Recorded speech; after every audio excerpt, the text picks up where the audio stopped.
What's up, philosophy students? All right. I'm trying to make my introduction a little harder for you to mock, but I'm sure you'll find ways to mock me. Okay, let's start with a little philosophy in action. So if you've been keeping up with the US news at all, you would know that we had another massive school shooting down in a place called Parkland, Florida. And as horrible as it is, horrifying, these kind of things spark so much debate, as I'm sure you can imagine. Maybe you've even had a little bit of that debate amongst yourselves. Gun control laws needing to be stricter and all of those type of things. So one of my old friends, I hardly remember her. She might not even remember me. I knew her like for a year when I first became a Christian 16 years ago. She was hanging around a ministry that I was heavily involved in. She said this on Facebook. She said, "The recent Parkland shooting has spurred on many debates and conversations, some that are not helpful and some informative. Yes, I believe that every human heart needs Jesus. However, this is a complex issue within a broken system that cannot be resolved by just one thing." And she goes on to list some of the things that are needed. Now, what I want you to notice is simply, as a Christian woman, she simply brings up that every human heart needs Jesus. What I want you to catch is the philosophical problem in a person named Megan, who responds to her. And Megan says this. Megan says, "Some good points, but people like me that don't believe in your church or God don't need to have it. Thanks. There are no stricter laws that can happen with guns that isn't already in place. If you've ever bought a gun, you'd know this. It isn't like shopping at the grocery store, only blah, blah, blah." She goes on. She says, "My belief," in the second paragraph here, she says, "my belief is that it starts in the home. People are being best friends with their children when they should be parenting their children. They should be overly involved in their business, checking their rooms on a constant basis, invading their privacy. Also, violent video games and movies help desensitize people to death, especially children. We didn't have any of these things growing up, but our generation of children do. There's a really big difference in the way we were raised and how." And she goes on.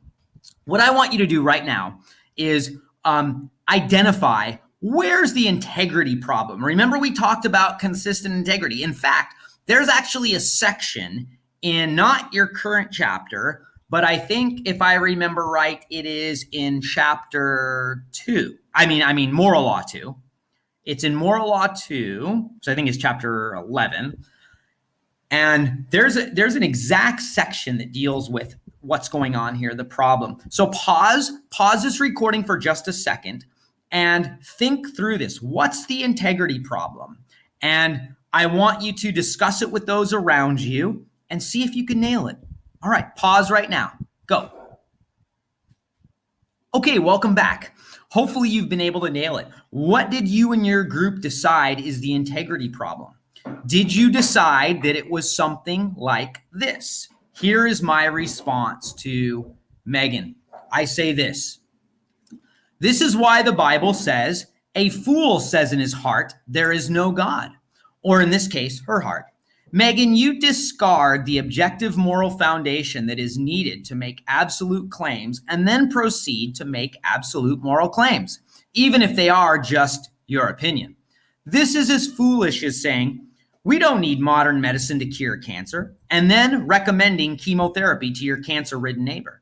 If you do not believe in an objective moral lawgiver, then there is no ground to make a claim that you know the difference between right and wrong.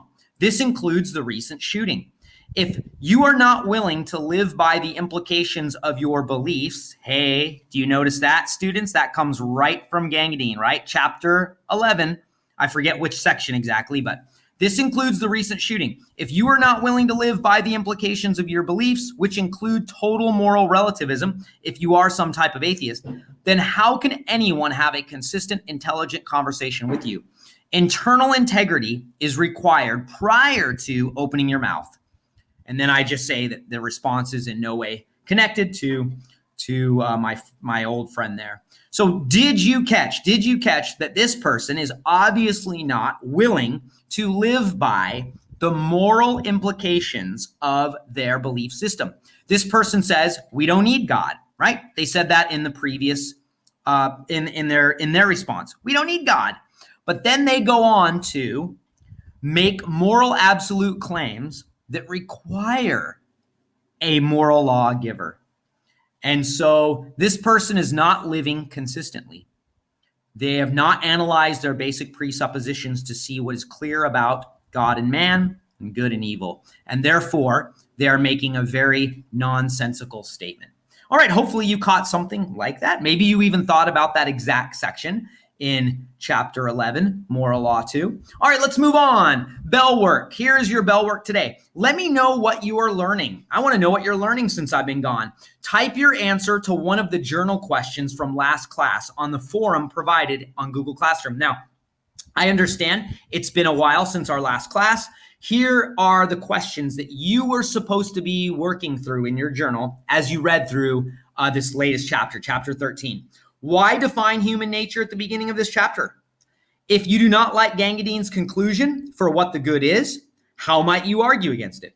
If you agree with Gangadine's conclusion for the good, how does this apply to you immediately? Which is one formal feature or characteristic of the good that makes the most sense to you? Explain why or how. Applying Moral Law 4 to your lives allows us to contradict and see the folly in various historically recognized views. Explain one of these views and how Moral Law 4 contradicts the view. I wanted you all to be working through all of these questions as you were reading through the chapter in last class, if you remember that. Now, I'd love for you to pause the video here for 5 minutes and write out your response to one of these questions, just one, in the Google Classroom forum that I've provided, and let me know what you're learning. Pause the tape here. Go.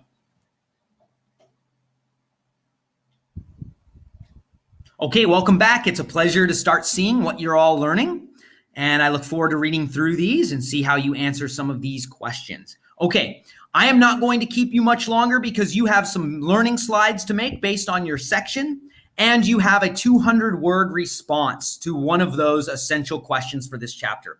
But students will be able to analyze Moral Law 4, discovering what the good is, by developing learning slides and answering an essential question by the 26th. All right. Here is our pyramid, and we have reached as far as we're going to go. And on the top, it says something like this: reason consistently held leads us to the knowledge of the eternal, in other words, God.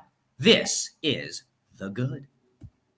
Moral Law 1, good and evil cannot be spoken of apart from human nature, and human nature cannot be spoken of apart from God, who determines human nature by creation. Therefore, God, the creator, determines good and evil for man. Moral Law 2, it's natural to think, and it's natural to think of the less basic in light of the more basic.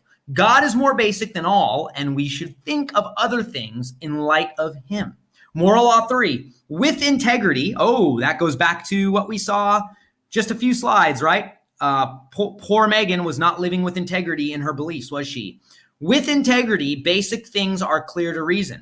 As we change our inconsistencies, Megan, we hope you do that, divisions are closed and meaning is found. And Moral Law 4, who is going to be the winner in your wrap-up today? One of you will be the winner because you will put down something brilliant for a summary of Moral Law 4. All right, I want you to keep this in mind as you are going through this chapter, but especially as you are going through section 2.2, which has A through J.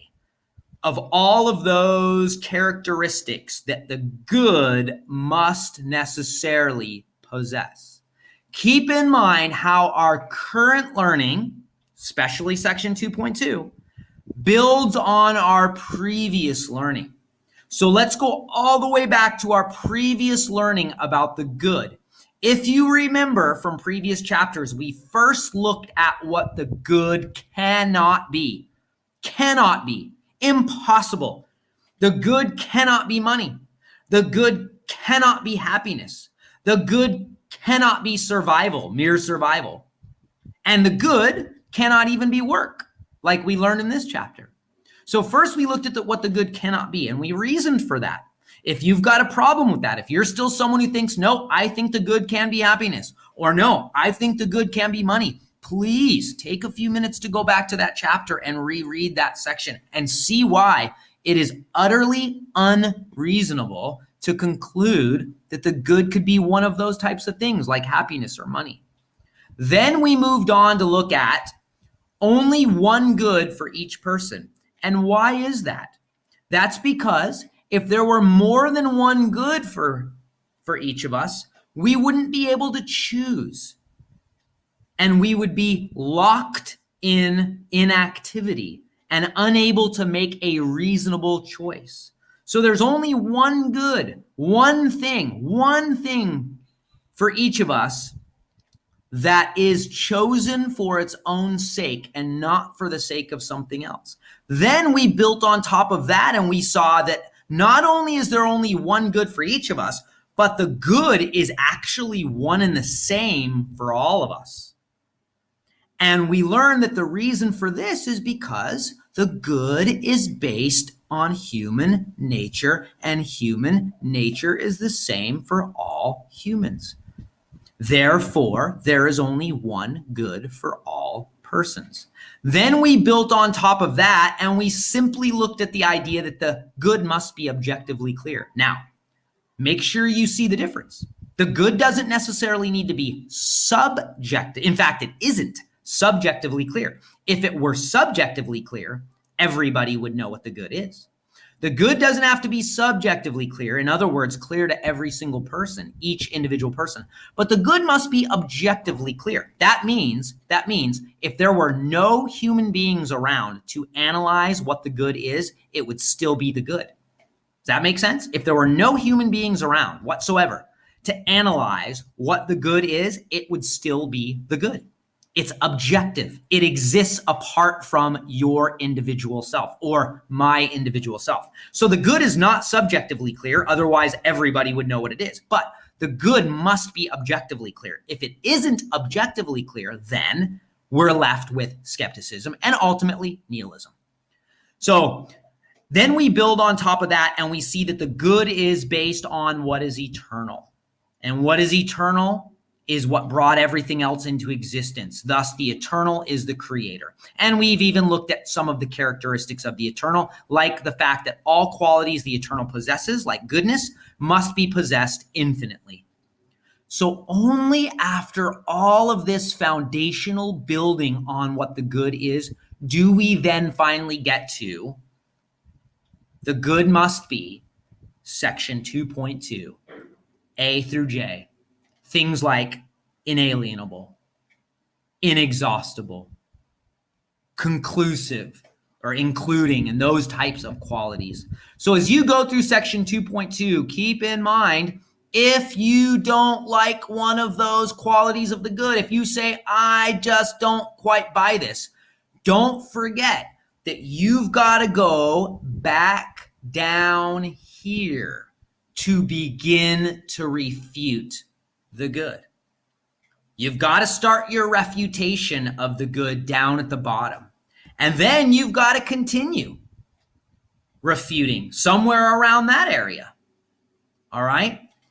If you can't refute down at the base level, if you can't refute down there, then you've just got to suck it up and accept A through J in section 2.2, that the good must possess those characteristics. And if the good must possess those characteristics, then the good just is the knowledge of God. That's pretty powerful. That's pretty powerful. You have now been equipped with the tools to reason that the good, and don't forget, the good is one and the same for every single human being. You've now been equipped to reason that the good is the knowledge of God. And if you want to refute it, you need to begin your refutation down at the base level. In fact, I would argue that you'd probably have to take your refutation all the way back down to chapter 4.